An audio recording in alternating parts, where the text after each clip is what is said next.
जातीय जनगणना को लेकर कई दफ़े आपने रार देखी होगी और जिस तरीके से जातीय जनगणना के मुद्दे को लेकर विपक्ष ने बार बार नीतीश सरकार को घेरा है, उसके बाद शीतकालीन सत्र जो हाल के समय में बीता, उस दौरान नेता प्रतिपक्ष तेजस्वी यादव सीएम मुख्यमंत्री नीतीश कुमार से मुलाकात किए और बाहर निकलकर उन्होंने कहा कि सीएम ने सर्वदलीय बैठक बुलाया है। ऐसे में एक बार फिर मुख्यमंत्री नीतीश कुमार ने अपना पल्ला झाड़ दिया और फंसाया है अपने सहयोगी दल भारतीय जनता पार्टी को। गौरतलब हो कि बिहार में नीतीश कुमार भारतीय जनता पार्टी के बदौलत सत्ता भोग रहे हैं, लेकिन आज जब उनसे जातीय जनगणना को लेकर सवाल पूछा गया तो उन्होंने फिर से भारतीय जनता पार्टी को फंसाया। नीतीश कुमार ने आज कहा कि भारतीय जनता पार्टी के कारण बिहार में सर्वदलीय बैठक नहीं हो पा रही है। बीजेपी ने अभी तक सर्वदलीय बैठक पर रजामंदी ही नहीं दी है, इसलिए बैठक नहीं हो पा रही। दरअसल नीतीश कुमार ने केंद्र सरकार द्वारा जातिगत जनगणना की मांग को नकार दिए जाने के बाद ऐलान किया था कि बिहार में अपने स्तर पर जाति के आधार पर लोगों की गिनती की जाएगी। इसके लिए सर्वदलीय बैठक बुलाकर फैसला लिया जाएगा। 3 महीने पहले ही नीतीश कुमार सर्वदलीय बैठक बुलाने का ऐलान कर चुके हैं, लेकिन अब तक बैठक नहीं हुई है।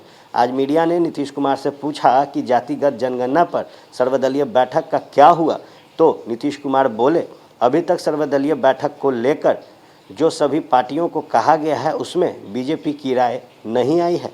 बीजेपी की राय आने के बाद ही सभी दलों की बैठक बुलाई जाएगी।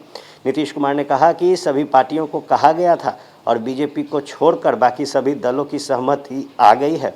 बीजेपी ने कहा है कि वह आपस में बात कर रहे हैं, आपस में बात करके बताएंगे, उनकी सहमति आने पर बैठक बुलाएंगे। जातिगत जनगणना पर शुरू से बीजेपी को घेर रहे हैं नीतीश कुमार। दरअसल जातिगत जनगणना के मामले पर नीतीश कुमार शुरू से ही बीजेपी को घेरने में लगे हैं। बीजेपी ने शुरू में ही साफ कर दिया था कि वह 2021 की जनगणना जाति के आधार पर नहीं कराने जा रही है। इसके बाद नीतीश और उनकी पार्टी ने जातिगत जनगणना के लिए मोर्चा खोल दिया। उनके पार्टी के सांसदों से लेकर दूसरे नेताओं ने बीजेपी के खिलाफ जमकर बयानबाजी की। जेडीयू संसदीय बोर्ड के अध्यक्ष उपेंद्र कुशवाहा जैसे नेताओं ने तो बीजेपी के खिलाफ आंदोलन तक करने की बात कह दी। खुद नीतीश कुमार सर्वदलीय प्रतिनिधिमंडल लेकर प्रधानमंत्री को ज्ञापन देने गए थे। हालांकि इस बीच बिहार में 2 सीटों पर उपचुनाव आ गया था। नीतीश को पता था कि बीजेपी के सहयोग के बगैर वे उपचुनाव नहीं जीत पाएंगे। ऐसे में जातिगत जनगणना को लेकर जेडीयू नेताओं ने अचानक से चुप्पी साध ली।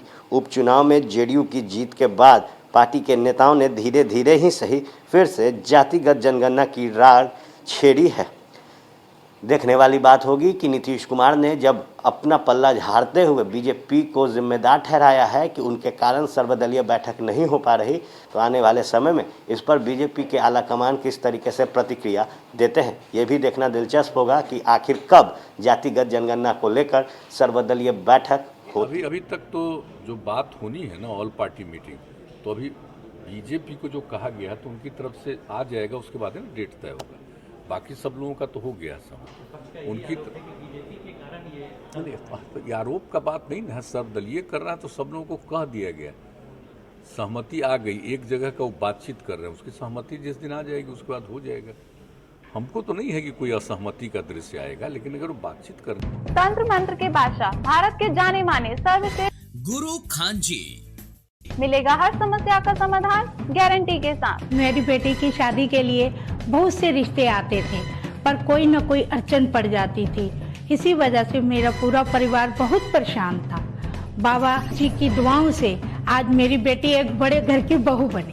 भटको चाहे जहाँ, काम होगा सिर्फ यहाँ। गृह कलेश, कर्ज मुक्ति, प्रेम विवाह, जादू टोना, पति पत्नी में अनबन, सौतन या दुश्मन से छुटकारा, विदेश यात्रा में रुकावट, फिल्मों में प्रवेश और कोर्ट कचहरी जैसी समस्याओं का समाधान। सभी समस्याओं का समाधान गुरु खान जी। अभी कॉल करें 9821707996।